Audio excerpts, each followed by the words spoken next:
peers, having found you guilty.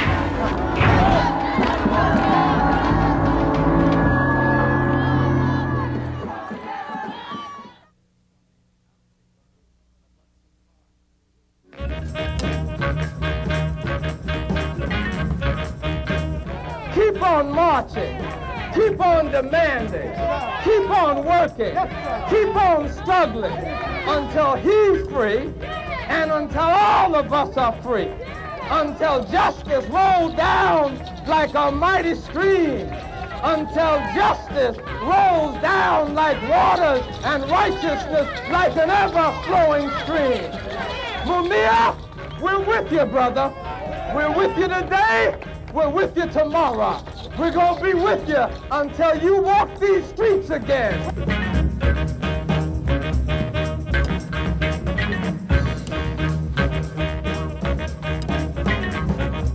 My name is Mumia Abu Jamal. I'm a journalist, a husband, a father, a grandfather, and an African American. I live in the fastest growing public housing tract in America. Currently, I'm a writer and public radio commentator.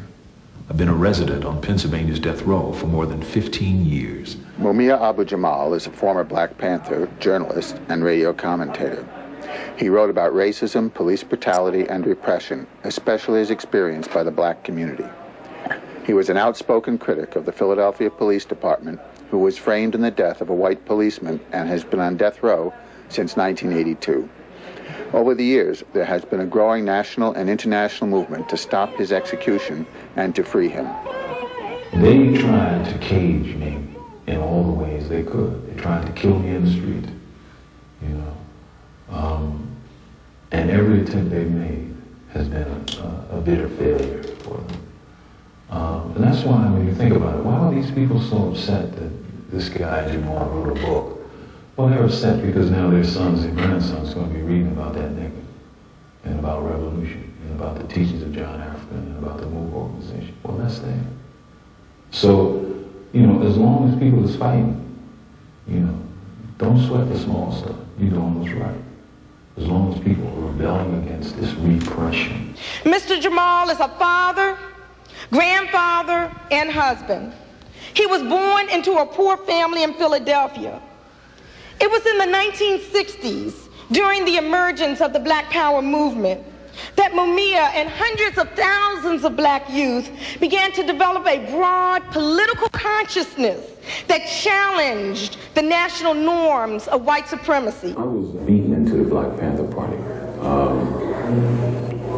As a youth in the 60s, I was impressed by the Black Power movement that was sweeping Black America and the Black world in Africa and the Caribbean. So I remember me and a brother named Eddie Jones and a few other brothers, about 4 or 5 brothers from North Philly, went to a demonstration in South Philadelphia. It's at the Philadelphia Spectrum, which is a big sporting arena.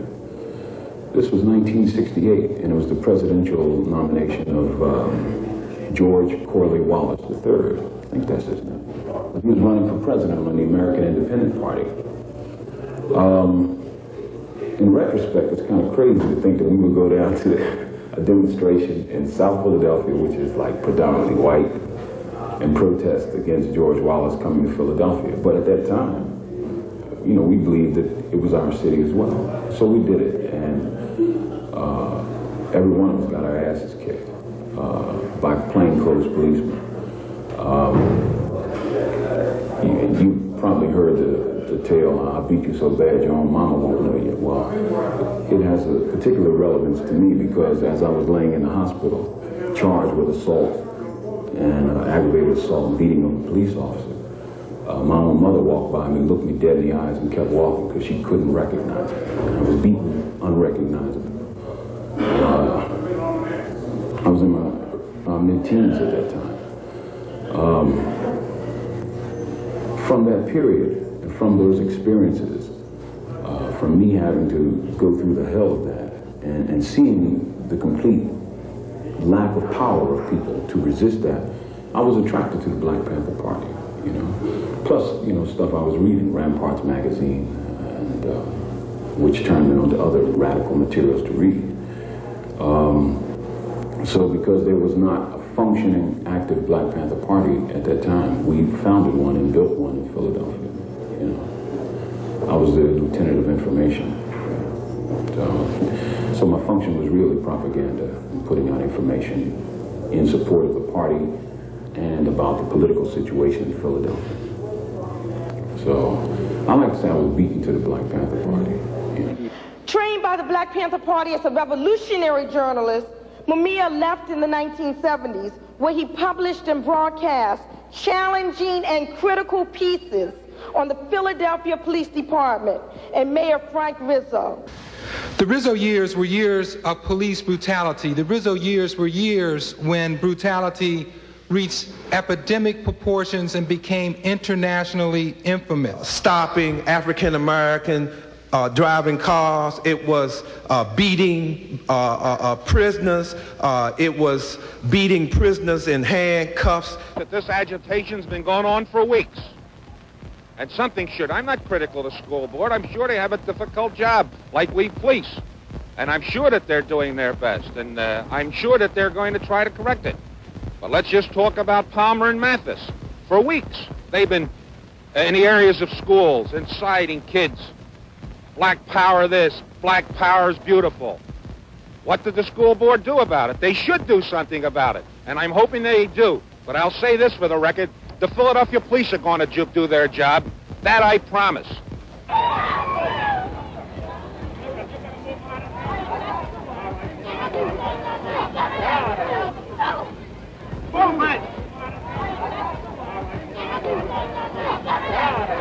Beyond the brutality and murders, the pervasive use of police frame-ups, planning evidence, perjury, bribing witnesses was the order of the day in Philadelphia during the 70s, 80s, and also the 90s. His writings conveyed an interpretation of the daily reality of an entire community under siege and terrorized.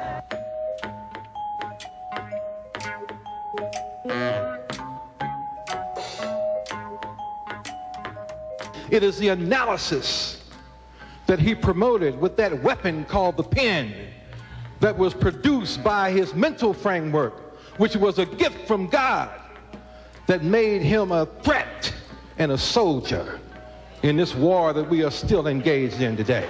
Mumia's articles were now appearing nationally in the Black Panther Party newspaper, which was one of the most widely published, sold, and read newspaper in the black community. The entire world was now tapped into Frank Rizzo and his regime in blue. As a private individual exercising his rights of free speech, he was marked and filed as an agitator, to be followed, reported on, and surveilled by the government.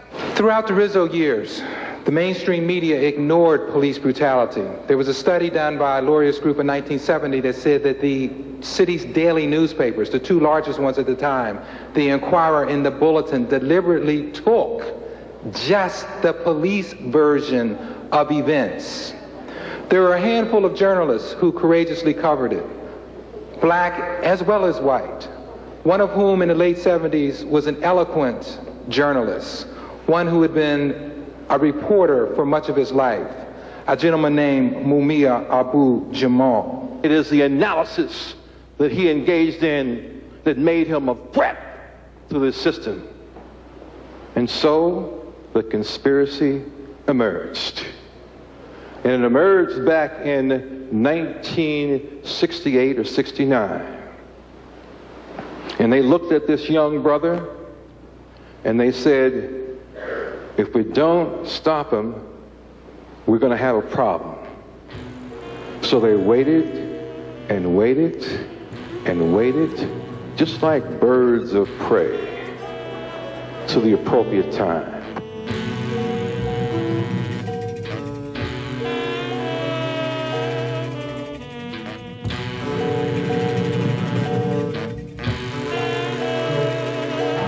This is an enlarged photo.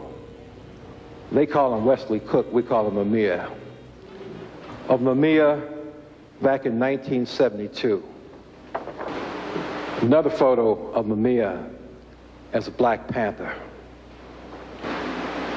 Let's get to the heart of it. This is a document that reflects a request that was made by the FBI back in 1972 for this photo. And guess who that request was made to? The Philadelphia Police Department. These two go together. The photo that I showed you, now this is the real significance. The back of the photo back in 1972.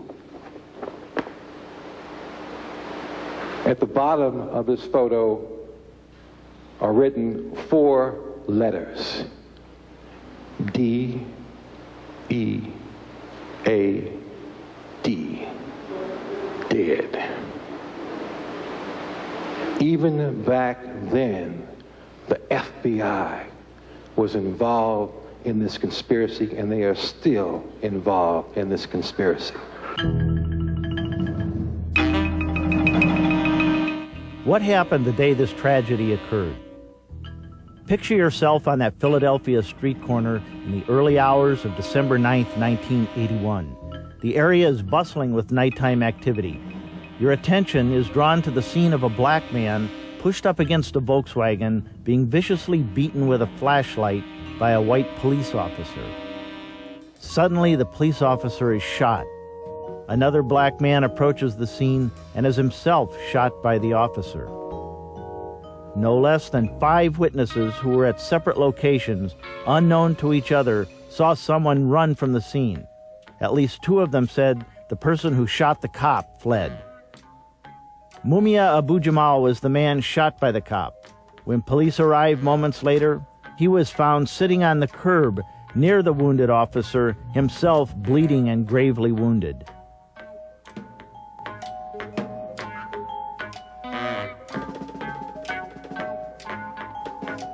The prosecution's case is based on 3 legs. First, they say, we had 3 eyewitnesses. Secondly, they say, we have the gun. And thirdly, they say, we have a confession that Mumia confessed. We don't have it in writing, but we have an oral statement that he allegedly made in the hospital when he was brought there, having been critically wounded on that night. But there was a problem with it. Mumia was under guard, of course, and he was handcuffed behind his back. And he was so weak that he had to practically be carried. But there was one officer who was with him all the time at his side, and that officer filed a report that night. A report of his activities, having been with Mumia the whole night. And what did his report say? His report said the male Negro made no statements. Well, the defense wanted to call that witness. And so it was written on his report that he is not to be permitted to go to vacation during the trial. No vacation. And when the defense went to call him, the judge said, well, wait a minute, we have to locate him. And Judge Sabo said to the prosecutor, well, maybe he's on vacation. The prosecutor said, I'll check. The prosecutor went out, made a phone call, came back and said, Judge, you're right, he's on vacation. Dr. Anthony Coletta was the emergency room physician who treated both Officer Faulkner and Mumia Abu Jamal. I would make it clear that I was with Jamal from within a moment or 2 of him being brought into the emergency room, throughout his entire time in the emergency room and on into intensive care unit. And he neither made any confessions to me, nor did he say anything that would be even remotely in the way of a confession to any other individuals. So the police create their own history. And this brutal police department in the city of Philadelphia created its own history. So much is made in the media of the fact that Mumia's gun was found at the scene. A legal gun, legally licensed to Mumia. The gun is a .38 caliber gun. As Rachel has pointed out, the medical examiner who did the autopsy on Officer Faulkner and recovered the bullet described the bullet as being .44 caliber. But the test for seeing if a gun has recently been fired is a simple test. What you do is you simply pick up the gun, you put the nozzle to your nose, and you smell. All right. That's how difficult it is. And the unmistakable odor of recently discharged gunpowder lasts not 5 minutes, it lasts 4 to 5 hours. The police had 4 to 5 hours for someone to smell that gun. Apparently no one smelled it. Or, more probably, they did smell it. And they didn't smell gunpowder.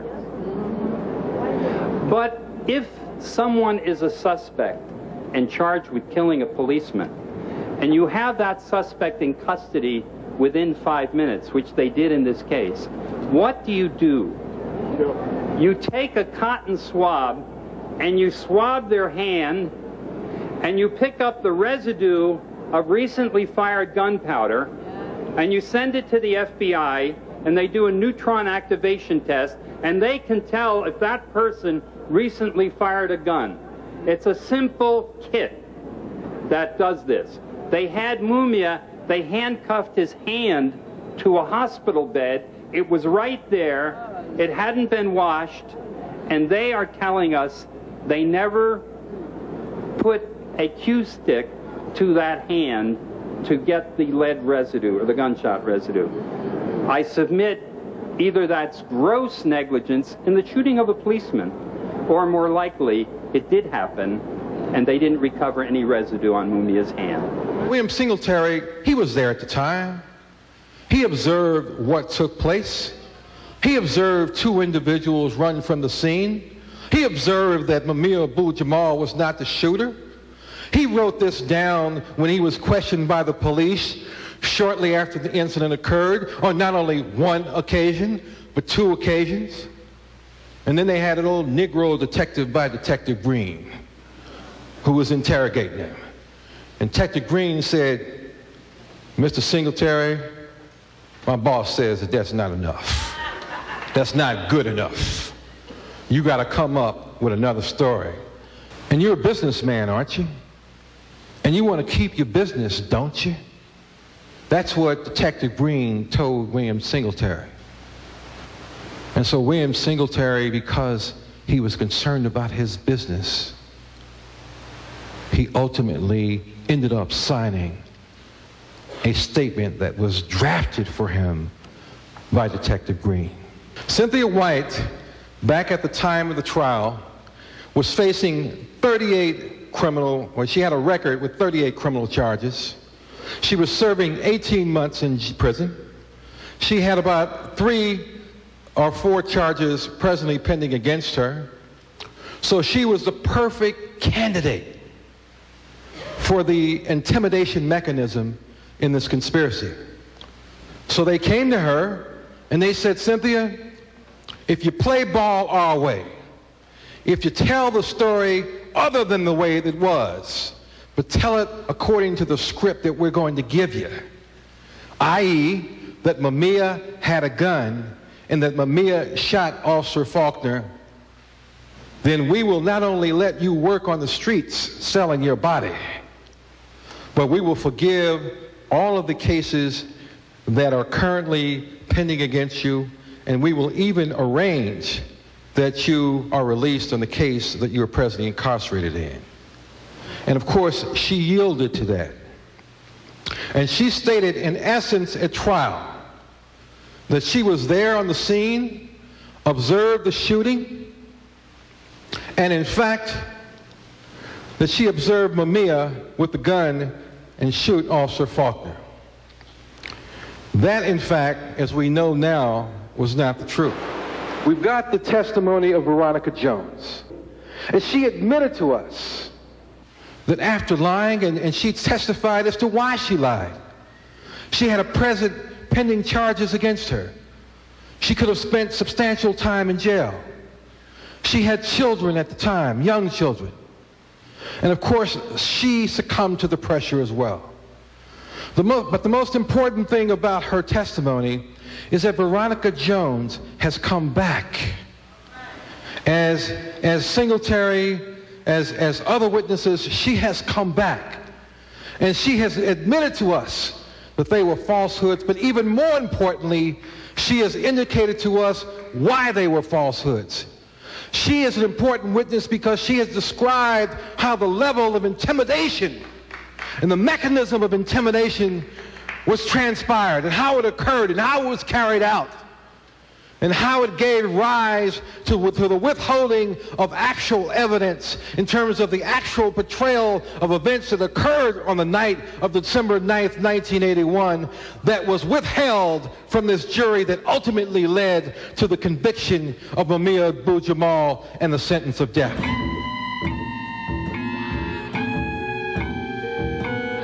We're absolutely not wrong about the trial being unfair. I mean, that's any rational person who takes a look at even a brief look at the proceedings. I mean, it was the judge's behavior was medieval, you know, during this thing. He was so biased and hostile.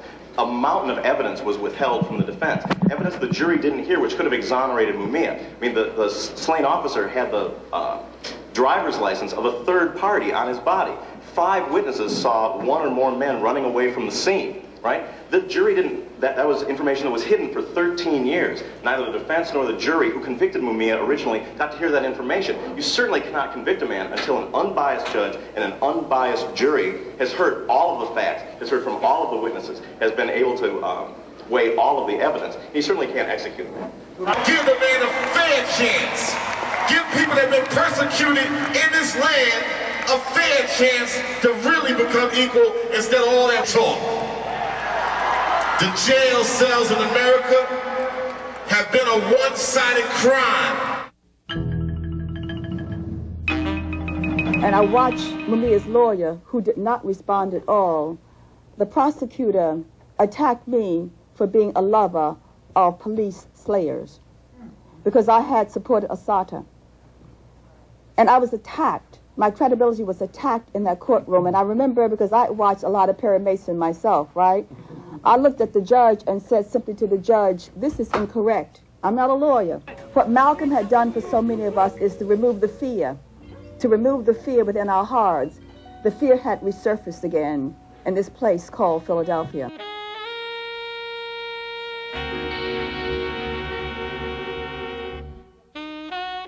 Right after we beat that death warrant back with a stay of execution, Governor Ridge went on record stating very clearly that when the Supreme Court, he didn't say if the Supreme Court, he said when the Supreme Court turns Mumia's bid down for a new trial, he will immediately sign the death warrant.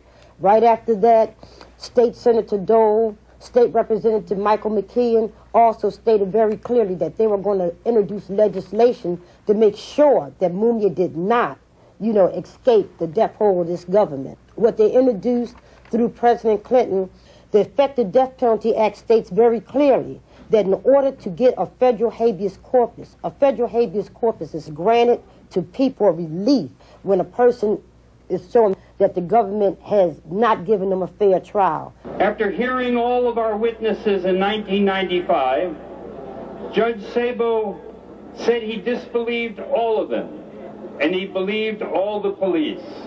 And so he wrote 130 findings of fact, in which he ruled for the prosecution 130 times and 0 for Mumia.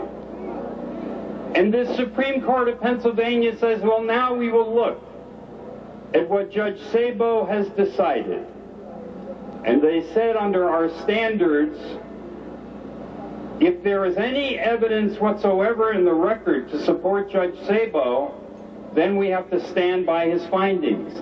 And they pointed to the police testimony and disregarded all of the evidence we presented. And these justices, 5 of them, according to their own count, 5 of the 7 justices acknowledged in an opinion that they are justices who were endorsed by the Fraternal Order of the Police, which publicly seeks Mumia's execution. There's not but one way to stop this murder, and it's not for us to continue to put petitions in where nobody can see except the government. We must show this government in mass numbers. And we're making it very clear that on April the 24th, we're planning on bringing millions of people into Philadelphia. This is not just about the life of Mumia Abu Jamal. That 90% of all persons receiving the death penalty in Philadelphia are black or Latino.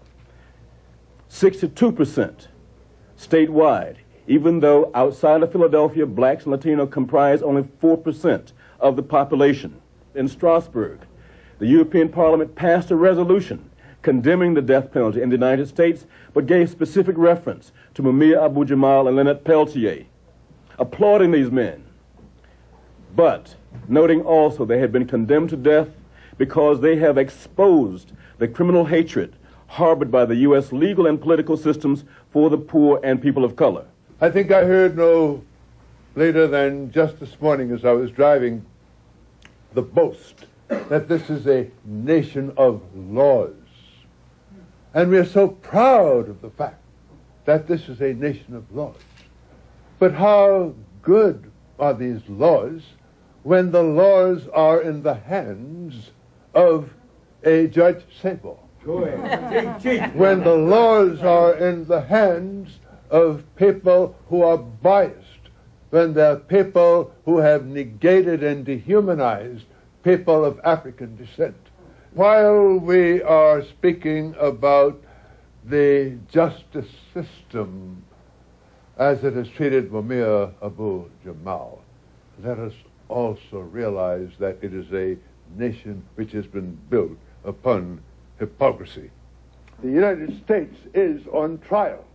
Internationally, a lot of us, especially in Africa, are watching this particular case. America as the champion of the superpower which champions democratization and human rights, especially in Africa and around the world, ties aid with human rights and democratic records, should also look into, as you so rightly pointed out, into its own record at home.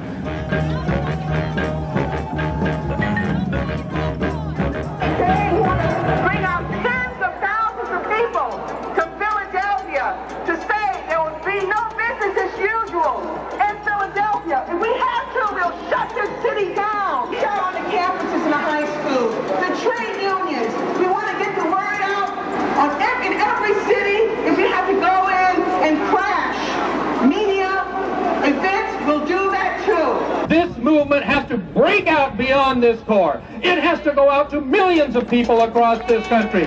This case has to be something that you can't turn on the news at night without hearing people debate about. You can't turn on a talk show without hearing people talk about it. It is necessary for you to do something, for you to be involved, for you to take some responsibility, not for me, not for any political prisoner, but for yourself, for your family, for your babies. We don't want no more Mumia sitting on death row. What we're saying is we got to do the work now to put an end to such situations. That's what we got to commit ourselves to do.